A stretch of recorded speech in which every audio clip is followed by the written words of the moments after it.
Vamos. Les Lions ont démarré la CAN 2021-2022 timidement, mais on ne retiendra que la victoire, les 3 points. Ils ont été bousculés tout au long de la partie par le Zimbabwe. Le Sénégal doit à son succès 1-0 acquis dans le temps additionnel, ce qu'on appelle le Fergie Time en Angleterre, à un penalty transformé par l'inévitable, l'inusable, le leader technique de cette équipe du Sénégal, l'enfant chéri de Bambali, le numéro 10 de Liverpool, le numéro 10 du Sénégal, le meilleur buteur de l'histoire du Sénégal dans l'histoire de la CAN, Sadio Mané. Alors, Aliou Cissé a su composer avec la Covid-19. En l'absence d'Edouard Mendy, Kalidou Koulibaly, Salif Ciss, Nampalys Mendy, Alfred Gomis, le sélectionneur des Lions a reconduit un 4-2-3-1 avec Seny Dieng dans les buts et Bouna Sarr comme excentré droit. Justement, le joueur du Bayern a été le premier à se montrer dangereux. Servi dans l'axe par Sadio Mané, l'ancien joueur de l'Olympique de Marseille n'a pas réussi à cadrer son tir à la 10e minute. C'était encore beaucoup plus compliqué en seconde période pour les Lions. Face à une défense zimbabwe très bien organisée derrière, Sadio Mané et ses coéquipiers avaient du mal à trouver la faille, à l'image de ce corner tiré par Bouna Sarr et mal négocié par l'attaquant des Reds, 68e minute. À un quart d'heure de la fin de la rencontre, on assiste à une contre-attaque sénégalaise menée par Habib Diallo. Ce dernier, qui avait la possibilité pourtant de servir Sadio Mané totalement démarqué, a frappé sur le gardien. L'entrée de Pape Alassane Gueye, le joueur de Marseille, à la place de Boulaye Dia, 66e minute, a tout changé. Le jeune milieu de terrain de l'OM a apporté du sang neuf dans l'entrejeu. Alors qu'on se dirigeait tout droit vers un match nul décevant, Gueye hérite d'un ballon qui traînait dans la surface. Il se positionne avant de déclencher une lourde frappe repoussée de la main par Kevin Mazouwe.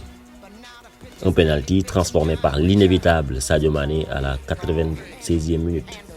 Abattus, les Warriors complètement dépités resteront sur la pelouse pendant près de 10 minutes avant de regagner leur vestiaire.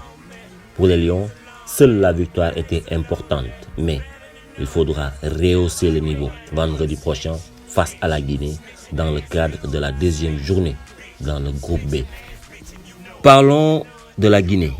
Parlons de ce choc entre le Sili national et le pays de la Teranga. C'est déjà chaud suite aux propos du sélectionneur de la Guinée, Kaba Diawara, l'ancien attaquant qui a déclaré que les hommes d'Aliou Cissé ont été avantagés par l'arbitre.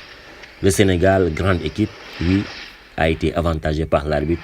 Nous, on ne le sera pas. Avec cette déclaration, Kaba Diawara a déjà lancé les hostilités pour le derby ouest-africain ce vendredi à 13h. Déjà, comme vous le savez, c'est une équipe avec de grands noms. Naby Keïta, aujourd'hui, il n'est pas à présenter dans le monde du football moderne. Amadou Diawara, Mohamed Ali Kamara, Mohamed Bayo, des joueurs très importants, très influents qui connaissent le haut niveau. Le Sili national a l'habitude de jouer en 5-3-2 avec des latéraux qui sont bons offensivement et n'hésitent pas de monter, de créer des opportunités, de marquer même des buts. C'est une équipe très agressive qui commet beaucoup de fautes, mais qui a aussi une solidité défensive incommensurable et incroyable. Avec ses cadres, la Guinée peut compter sur des joueurs comme Naby Keïta avec sa vista, la grinta d'Isiaga Silla, défenseur qui a marqué le but contre le Malawi, et la maestria de Mohamed Bayo, l'avant-centre de Clermont Foot. Vamos, cher Lion. Ndamrek, on va le faire. Merci à vous. Alors comme d'habitude, n'oubliez pas de vous abonner si ce n'est pas encore fait, d'activer la cloche de notification pour recevoir les vidéos à temps réel, mais aussi de liker cette vidéo si elle vous aura plu et surtout de laisser un petit commentaire histoire de dire oui, vamos, cher Lion, Ndamrek, tout ce que vous voulez, ça me fera bien plaisir. D'ici là, portez-vous bien. Vamos.